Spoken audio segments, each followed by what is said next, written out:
Jadi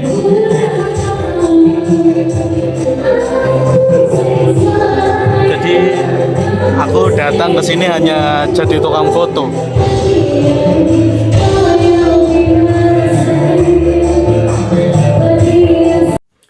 Ya, tadi itu saya habis datang di acara yudisium teman saya dan saya dikasih tugas untuk mengabadikan kegiatan itu. Saya disuruh membantu memfoto. Kamerane sopo iku, Bud? Hah? Kamerane sopo? 2022 Keren. Di video tuh, tak kira. Ya, di balik apa yang sudah saya lakukan di sana sebagai tukang foto,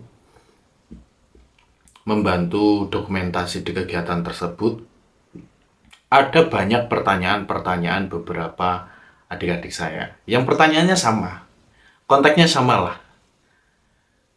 Mas kapan menyusul? Mas Ridho kapan? Segera diselesaikan.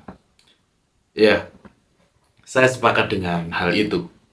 Karena apa? Saya juga merasa menyesal dengan diri saya sendiri. Kuliah sampai di akhir semester, bahkan melebihi dari akhir semester itu sendiri, melebihi sampai 8 semester. Dan akhirnya saya saat ini masuk di semester 10.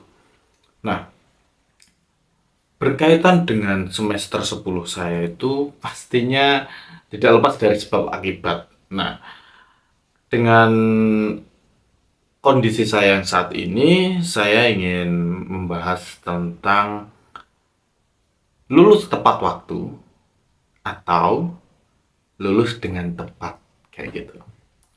Kalau ngomongkan lulus tepat waktu, setiap orang itu pasti mengharapkan lulus tepat waktu. Siapa sih yang tidak menginginkan kita kuliah bisa lulus tepat waktu? Ada? Memutuskan menetapkan pertama mahasiswa Fakultas Keguruan dan Ilmu Pendidikan yang namanya tercantum dalam lampiran surat keputusan ini dinyatakan lulus. Tidak ada. Nah, namun kita kan juga tidak tahu apa kendala di balik setiap personal yang menjalankan perkuliahan. Ada banyak sekali. Disinilah lulus di waktu yang tepat itu sangat diharapkan kayak gitu.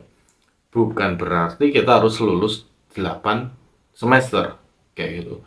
Tapi juga bukan berarti kita harus malas-malasan hingga akhirnya lulus sampai molor, tidak. Nah, dengan adanya beberapa kondisi teman-teman mahasiswa yang mungkin kuliah sambil bekerja, pasti merasakan apa yang saya rasakan. Teman-teman yang notabene dari keluarga yang kondisi ekonominya saat ini sedang merintis kembali, pasti juga merasakan. Ya meskipun kalau sumpamah semakin banyak semester, kita juga semakin banyak bayar di kampus. Namun gimana lagi gitu loh. Saat kita tidak bekerja, kita bingung pemasukan cash inflow kita itu bagaimana.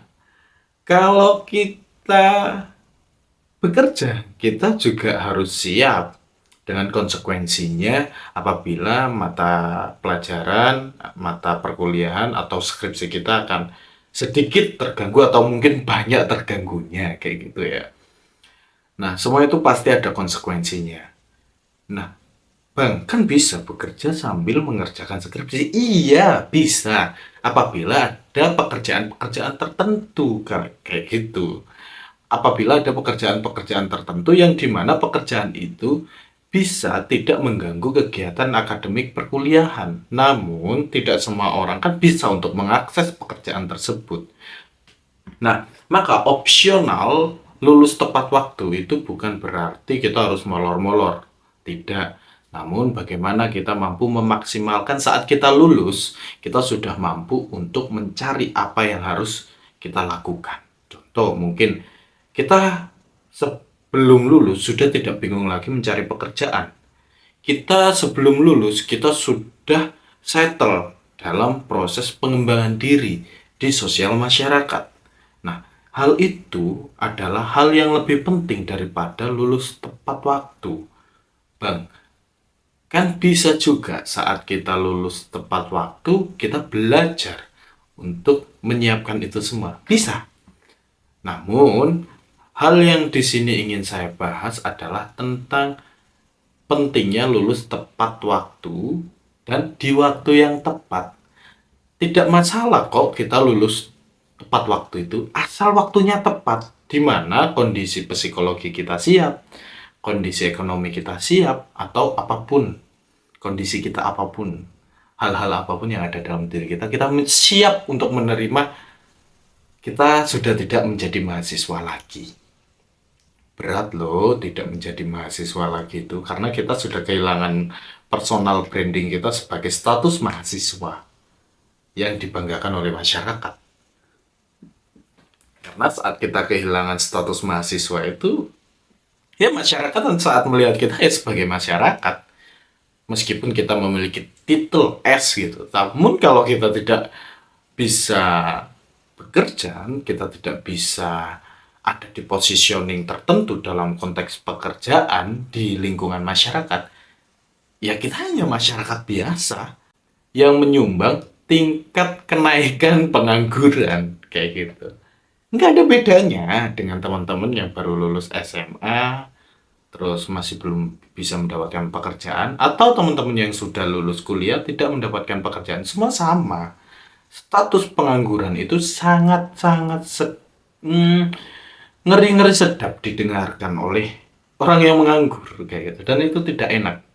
Saya juga pernah merasakan hal itu. Meskipun status saya sebagai mahasiswa, namun apabila saya dengan usia saya yang segini, saya tidak bisa mendapatkan pundi-pundi rupiah untuk mencukupi diri sendirilah minimal gitu ya.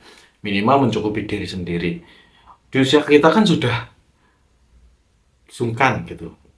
Ada beberapa teman-teman kita yang di usia 20-an ke atas itu sudah sungkan mau minta uang. Lalu kita mau ngapain gitu kan. Nah, status mahasiswa itu banyak digunakan oleh beberapa teman untuk mencari pundi-pundi rupiah itu juga kayak gitu. Ya mungkin salah satu contohnya saya gitu kan, mencari sedikit pundi-pundi rupiah dengan status mahasiswanya sebagai pekerjaan freelance gitu. Namun ya mau sampai kapan aku seperti itu, ya pastinya ada batasan tertentu kayak gitu kan. Jadi teman-teman, berkaitan dengan lulus tepat waktu itu dan lulus di waktu yang tepat, itu berkaitan dengan kita mau bekerja apa sih setelah lulus ini, kita mau ngapain sih setelah lulus ini. Kalau kita lulus diem nggak ngapa-ngapain kan juga percuma. Namun juga hati-hati loh ya, kalau kita tidak lulus-lulus, kita juga akan menambah tunggakan biaya loh. Semua itu kembali lagi kepada personalitas. Kebutuhan kita itu seperti apa, kondisi kita itu seperti apa, maka apa yang harus kita lakukan dengan kondisi kita. Semua itu kembali ke personality masing-masing kok. Bukan berarti saya ngomong lulus tepat waktu itu penting, tapi lebih penting lagi lulus di waktu yang tepat. Lalu kalian harus molor. Lalu kalian harus seperti apa yang saya lakukan. Tidak. Karena apa yang saya lakukan itu karena saya mengetahui tupoksi saya. Namun, apa yang harus kalian lakukan harus sesuai juga dong dengan kapasitas atau takaran yang harus kalian lakukan sendiri. Tidak bisa disamaratakan apa yang sedang saya lakukan dengan apa yang sedang Anda lakukan. Saya di sini hanya ingin sharing saja tentang pengalaman saya saat tadi mengambil gambar di acara yudisium.